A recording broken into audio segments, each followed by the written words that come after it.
पिछले 9 वर्षों में भारत की विकास की एक नई यात्रा के साथ साथ आस्था और विरासत को मिल रहे सम्मान और वैश्विक स्तर पर भारत को मिल रही नई पहचान को देखा है। ये नया भारत जिसमें समग्र विकास की अवधारणा चरितार्थ होती हुई दिखाई दे रही है, तो साथ साथ भारत की गौरवशाली आस्था और विरासत को भी एक नई पहचान मिली है। हम में से हर व्यक्ति जानता है, योग भारत की अति प्राचीन विधा रही है, लेकिन पहली बार योग वैश्विक मान्यता प्राप्त हुई है। जब 21 जून की तिथि संयुक्त राष्ट्र संघ के द्वारा विश्व योग दिवस के रूप में मान्यता देकर के आदरणीय प्रधानमंत्री जी के प्रस्ताव को वैश्विक मान्यता दी और वर्तमान में 180 देश भारत की ऋषि परंपरा के इस प्रसाद के साथ, इस उपहार के साथ जुड़ करके भारत के प्रति कृतज्ञता ज्ञापित करते हैं।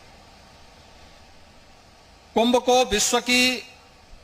मानवता की अमूर्त सांस्कृतिक धरोहर के रूप में मान्यता देकर के प्रयागराज कुंभ को वैश्विक मान्यता दिलाने का कार्य 2019 में देश ने भी और दुनिया ने भी देखा है।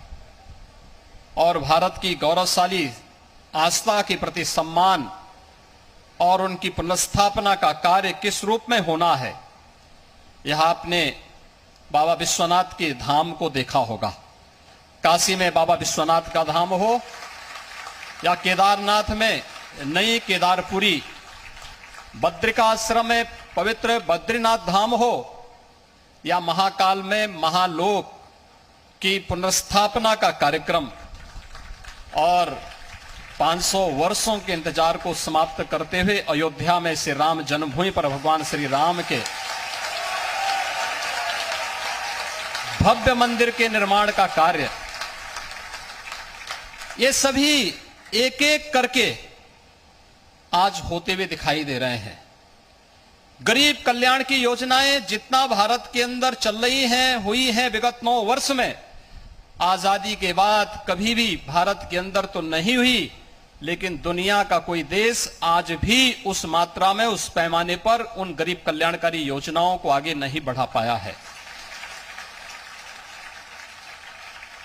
गीता प्रेस अपने 100 वर्ष की एक शानदार यात्रा को लेकर के आगे बढ़ा है और शानदार यात्रा में इन 100 वर्षों में विगत 75 वर्षों में कोई प्रधानमंत्री गीता प्रेस में आज तक नहीं आ पाया, क्योंकि गीता प्रेस भारत की मूल आत्मा को झंकृत करता है, उसको जागृत करने का कार्य करता रहा है। और उसे पहली बार भारत के किसी यशस्वी प्रधानमंत्री जी के द्वारा सम्मान दिया गया है और मैं आदरणीय प्रधानमंत्री जी का इसके प्रति भी आभार व्यक्त करता हूं कि 2021 के गांधी पीस प्राइज के लिए भी गीता प्रेस के योगदान को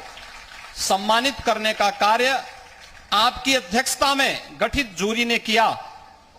यह न केवल गीता प्रेस का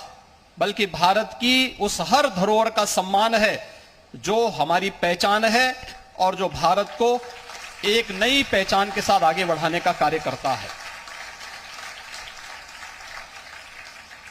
आज भाइयों बहनों, हम सब जानते हैं 1923 में इस गोरखपुर में सरदेव सेठ जी, श्री जयदयान गोयनका जी ने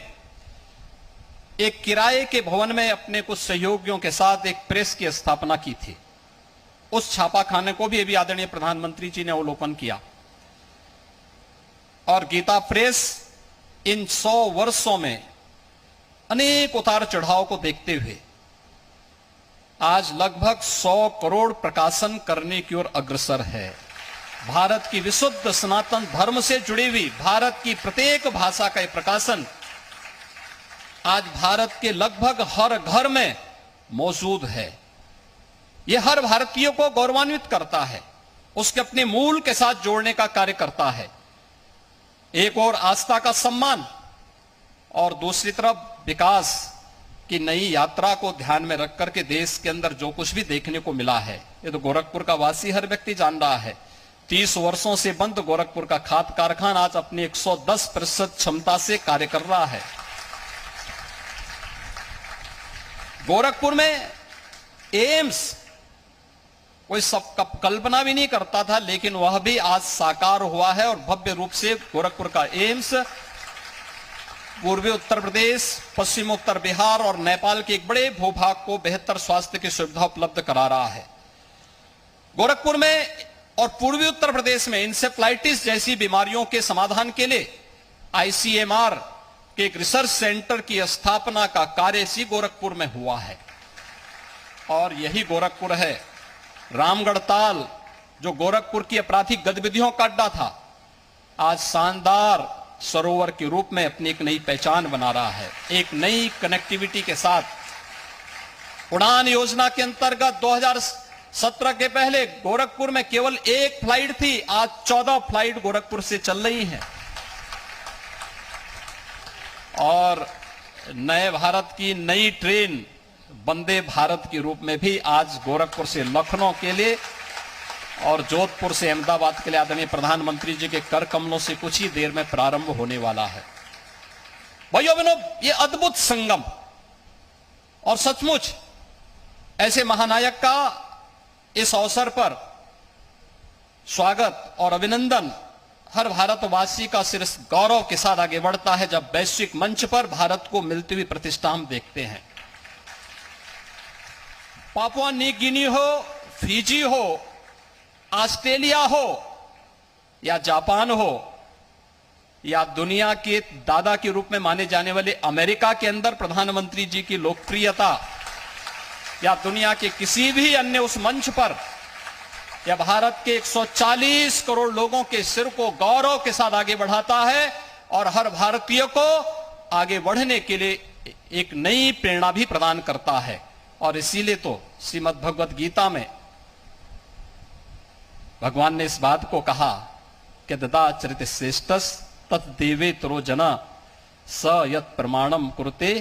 लोकस तदनु वर्तते। श्रेष्ठ पुरुष जिस प्रकार का आचरण करता है, अन्य लोग भी उस प्रकार का आचरण करने लगते हैं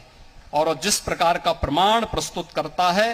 वो अन्य लोगों के लिए यानी लोक के लिए भी वह एक नई प्रेरणा होती है। और आज ये नए भारत या नया भारत आदरणीय प्रधानमंत्री जी का अनुगामी बनकर के उनके मार्ग का अनुसरण करते हुए भारत को दुनिया की सबसे बड़ी ताकत के रूप में स्थापित करने के उनके संकल्पों के साथ कार्य कर रहा है। हम प्रदेशवासी अभिभूत हैं, देशवासी अभिभूत हैं विकास की इस नई यात्रा के साथ जुड़ने के लिए,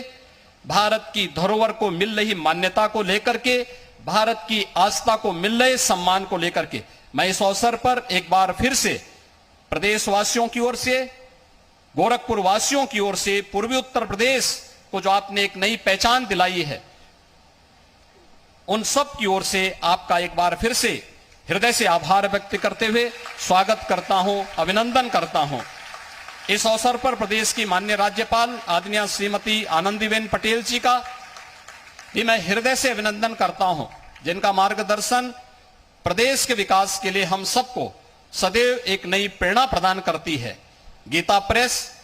से जुड़े हुए ट्रस्टी बोर्ड को, जो सनातन धर्म की इस आवाज को साहित्य के माध्यम से जन जन तक पहुंचाने का कार्य कर रहे हैं, शताब्दी महोत्सव के अवसर पर उन्हें हृदय से बधाई और शुभकामनाएं देते हुए विश्वास करते हैं कि संस्थापकों की भावनाओं के अनुरूप यह प्रेस निरंतर 100 वर्ष की अपनी यात्रा को जिस प्रकार से जिस शानदार तरीके से आगे बढ़ाया है, आगे की कार्य योजना को भी उसी तत्परता के साथ, उसी प्रतिबद्धता के साथ गीता प्रेस ट्रस्ट बोर्ड आगे बढ़ाने का कार्य करेगा। पूरा समाज और पूरी सरकार आज आपके साथ में है। इस विश्वास के साथ मैं आप सबके प्रति अपनी शुभकामनाएं देता हूं। धन्यवाद। जय हिंद।